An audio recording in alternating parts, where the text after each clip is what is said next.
Morning, afternoon, or evening, depending on when this finds you.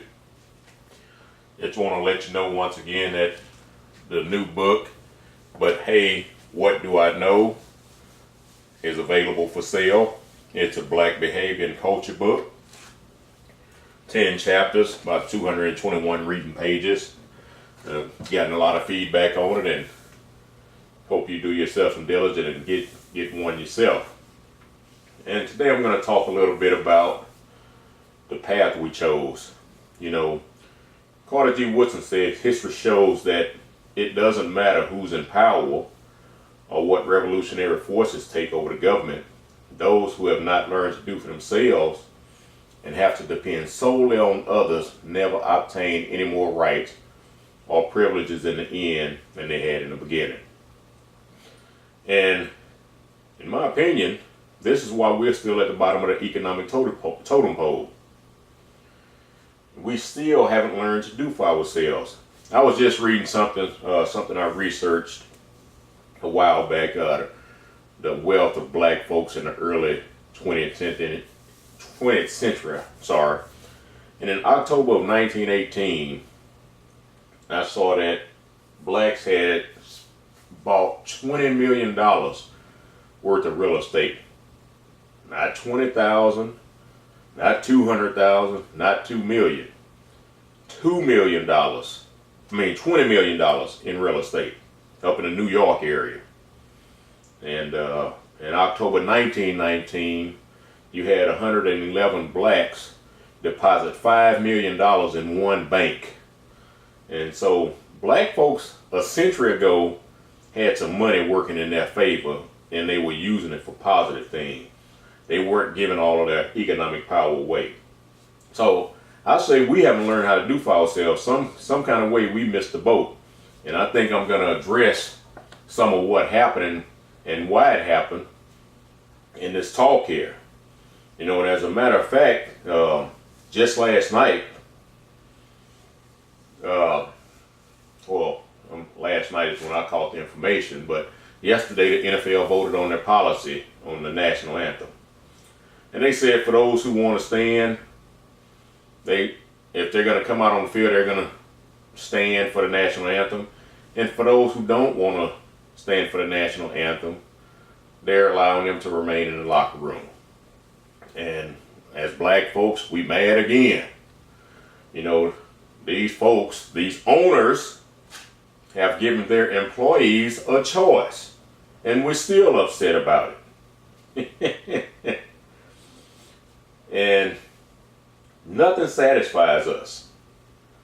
And in my opinion, the way you fix something like that is to start your own. As many black wealthy people that we have in the entertainment and athletic industry, why haven't they got together and created anything of value in any industry? I mean, it's their wealth. They can do what they want to do with it. That's not what I'm saying, but a lot of times, many of them are the biggest protesters out there about the unfairness of the system. And it's amazing how they work. They become extremely wealthy, but they teaching us that it's unfair. And in my opinion, we're still big in white America. And begging is a position of weakness. And we continue to display our weakness by begging them to do right by us. Just as before, your black bougie do not care about grassroots blacks.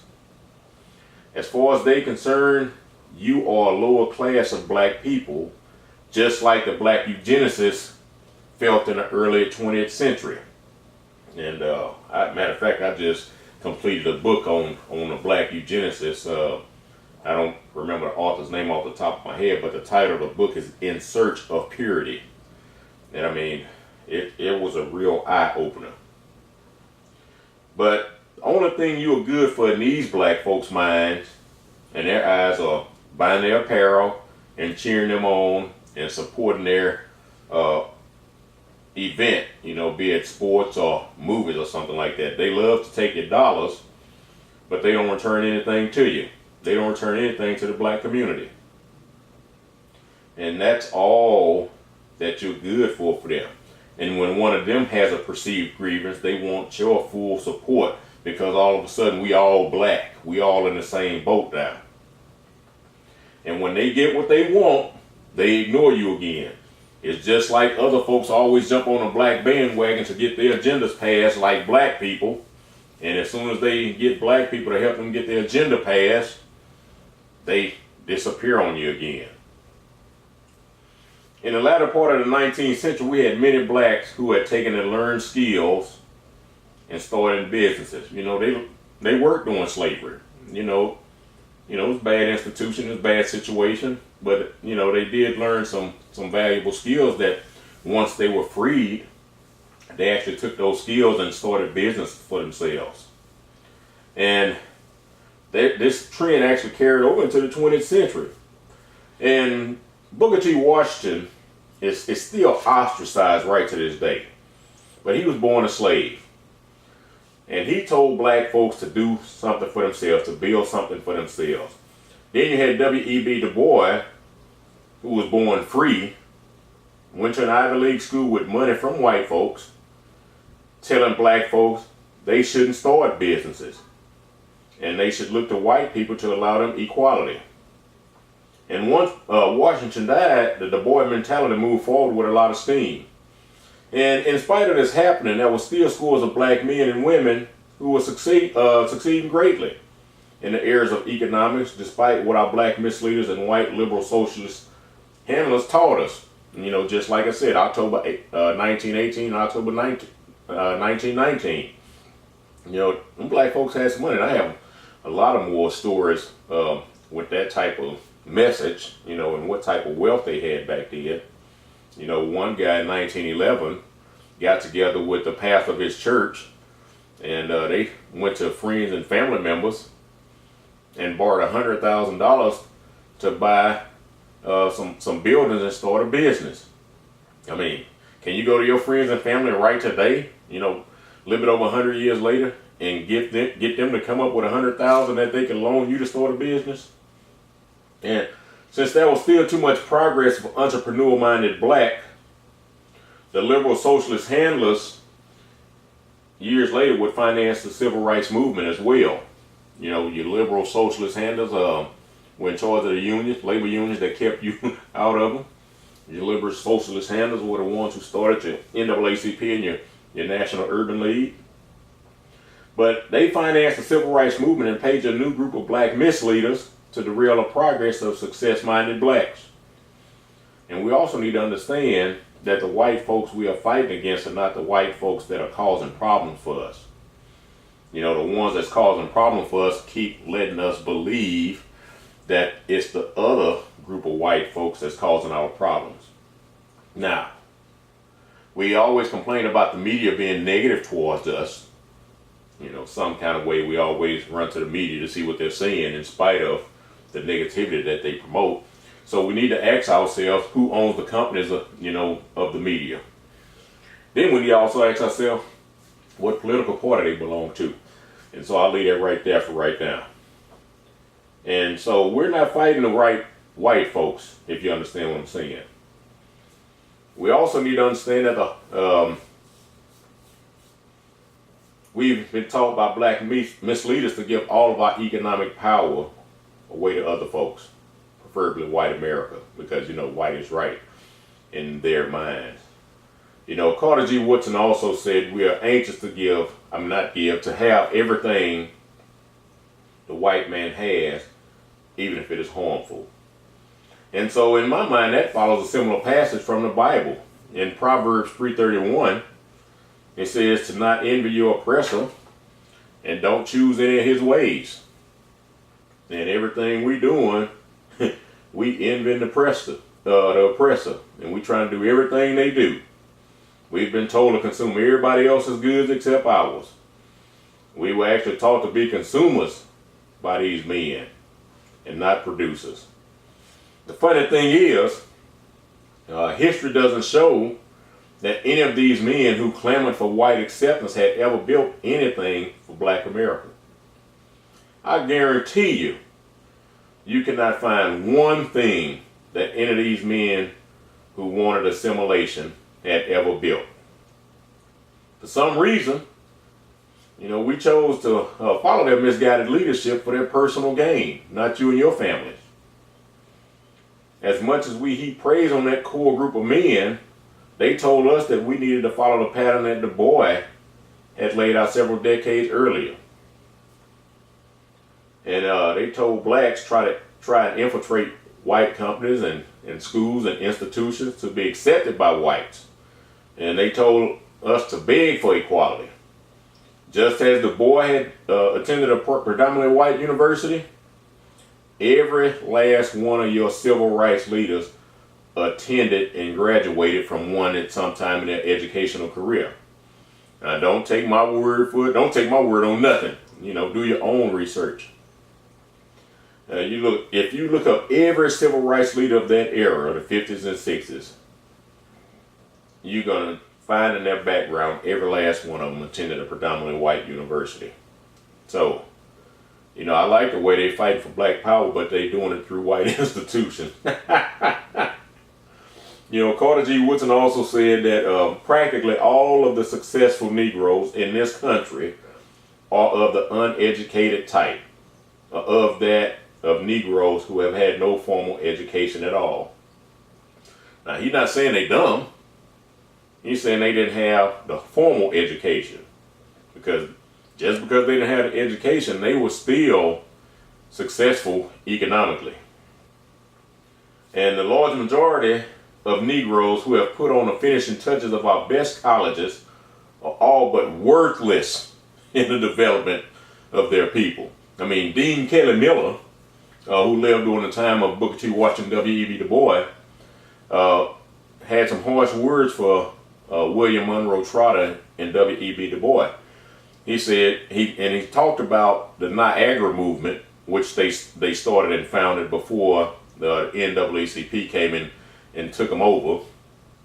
And he said, all of these black men who have started this Niagara movement that's supposed to help black folks, you can't find anything in their record or their history that showed they had ever done anything to help black folks. Now that's coming from a dean from Howard University, Dean Kelly Miller. And he's wrote a couple of books, Radicals and Conservatives as well. I mean, if you can get your hands on a copy of that, that'll really open your eyes too. Trust me. And so they had done nothing. Du Bois had done nothing. Yeah, he did a lot of talking. The civil rights leaders done nothing. They had done a lot of talking and marching. And so, but what had any of them built to help black America? If you check the backgrounds of black multimillionaires of those eras, you would see that a great majority of them had no college education to speak of. The formally educated black misleaders suffered from jealousy, in my opinion. And many of these men envied those multimillionaires. And history will also show that the educated masses, and most of the time the M is silent in the word masses, could not believe these uneducated folks were doing much better than them economically. So they went to the less financially fit blacks to help them destroy the businesses of those black men and women. And when this happened, the black grassroots folks now had to look to them for leadership. And they coveted the respect that the black businessmen had, but they offered nothing worth being respected. Look at your perceived black leaders today. Well, I'll call them black misleaders because that's all they are. What are any of them offering to black America? I mean, think about it. Other than grievances, other than complaints, what are they offering? 54 years later, after the Civil Rights Bill was signed, and we are still crying about the unfairness of the system and how it treats us. The only area we've seen what we would term forward progress is more blacks in political positions. Now, during that time, we went from 1,500 black politicians to well over 10,000 a day, and practically every one of those politicians is a Democrat. You know, the Democratic Party is the same party that enslaved us. The same party that refused to address lynchings under FDR. The same party who rejected Brown versus Board. Do your own research. The same party that was behind the Southern Manifesto. 101 politicians signed the manifesto and 99 of them were Democrats. The same party that took the right to vote from our ancestors once it was granted by the Republican Party. The same party that created the black codes. The same party that created the grandfather clause, which said if your grandfather didn't vote, you could vote. And since that time, at that time, based on our ancestors, their grandparents were slaves, so their grandparents didn't have the right to vote. Now, all of the blacks of that era were not slaves. Some of them were free, and many of them owned businesses. The same party that created the literacy test for blacks only before they would allow them to vote. And if they happened to pass the test, they forced them to vote for Democrats. I mean, is that a party of freedom? But somehow we still love them. We give them all our support right today. It's the same party that created the convict leasing system, which means, if you haven't studied that, this was done by a white guy, Doug, I can't remember his last name, but what they would do, things that were once misdemeanors, they turned them into felonies for blacks. You know, something as simple as whistling in public or spitting on the ground. And they would imprison them. And then they would get with their white plantation owner friends, and then they would lease them back out to them so they could pay off this trumped up charge. And it gave the southern plantation owners and others access to free labor once again. And I mean, it's sad, but we love this party. The same party that gave blacks the 3 strikes law, and the same party that took funding away from HBCUs in 2009. Do your research. Now, they gave the money back in 2010 and then got held as saviors. You know, they talk about they gave HBCUs money in 2010, but they don't talk about how they took it away in 2009. And it wasn't Republicans who was in office in 2009. The Congressional Black Caucus, which is 100% black Democrats, I believe in their whole history, they've had 2, maybe 3 black Republicans join, and they gave them so much hell that they just went on and left because the black Republicans found out those Democrats were really not for lifting up the race.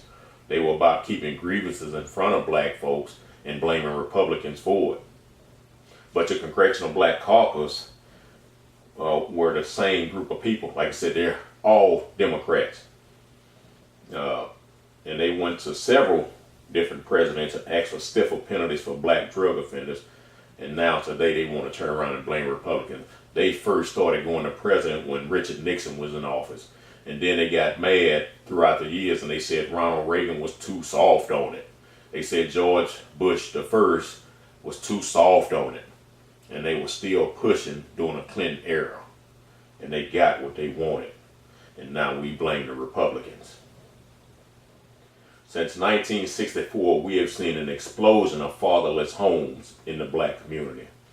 Abortion on demand is at an exponential rate. Increase in crime exponentially. A poverty level that is about the same when adjusted for inflation. A lower level of home ownership than before the bill was even signed. An increase in homosexuality in our communities because no fathers are in the home. An increase of pedophilia in our community because no fathers are in the home. An increase of rape on demand of our daughters and now our sons by mothers' boyfriends. You know, and a lot of these mothers leave these strange men in the home with their kids while they're gone because no father is in the home. And you got black preachers assuming the role of the absentee father because no father's in the home.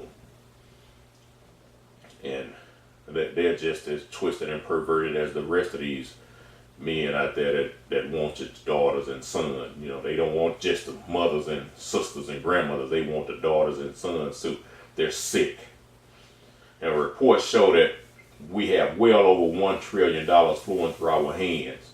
But only 2% of that money is shared with black business owners. And I see this firsthand with my own book. Many black folks that know me personally said they could not wait for the release date. Now that the book is available and it's been on the market since December, they've become ghosts. For some strange reason, they found it in their hearts to purchase books by celebrities, though, and help them increase their network wealth. But the person they know personally and have known personally for years, they haven't supported yet. Some have even asked for a free copy of it. But, you know, because they don't want to buy it. And then they turn around and they post pictures on social media of other books they have bought. You know, in some cases more than one. You know, I was talking to somebody about my book one day, and over at the University of Houston, and someone overheard me talking to him and asked me about my book later on. And when I started going through a chapter by chapter list, you know, this person told me, well, you wasted your time writing that chapter because based on everything, you know, I'm hearing you talk about it, you got all of that wrong, so what else did you waste your time doing in that book? And this person made a conclusion about my book without ever opening the page. The funny thing is, I was told once a copy of the book was in hand, I was told not long after that, so far, Mr. Myron, I've started reading your book and I agree with everything you're saying. And another person asked what my book was about. And you know, these people are black, of course. And I shared the video that I have on this channel when I was promoting the book a few months ago. And afterwards, I was asked by this person what makes me think I'm qualified to talk about the subject areas I talk about. And my reply was, you know, if that's the standard we're measuring writers by now, that question has to be asked about practically every book ever written. There are many more examples I could point to, but the point is clear. As a whole, we don't like to see each other succeed outside of entertainment and athletics, especially if we know you. It's really sad. It places us in a situation where we can no longer make excuses for our settled for existence because someone we know has broken the mold of mediocrity. And by no means are we going to play a part in them becoming successful. It's really sad. We have disempowered ourselves by following the mentality of all these black misleaders who were educated in white institutions and financed by whites, you know, in a lot of their companies, you know, even in media, to lead blacks down the road of begging independency on white America. These misleaders encouraged us to beg for acceptance into white schools and white companies instead of building and maintaining our own. Think about this. You don't need a degree to own your business, but you need a degree to work for somebody else if you want to earn a decent salary. And a salary is the bribe they give you so you can forget about your own dreams and goals. Think about that. There's only there's only room for one dream in any company. And if it's not your company, it ain't your dream. We are the poorest group of people because we are taught to be wage earners instead of income producers. We are taught to go to school to get a good education so we can get a good job. What's a good job anyway? You know, these folks laying you off left and right. Companies moving jobs overseas because they can pay them 1/3 of what they paying you here. So what's a good job? No one has ever taught us to get an education so we can create jobs. Many of us go to school and earn master's degrees. And, you know, there's just some thoughts of mine. You know, I said, you know, if you have become a master, why are you working for someone else? Masters own things. They don't work to become owned. A master owns a system. he or she doesn't work for it.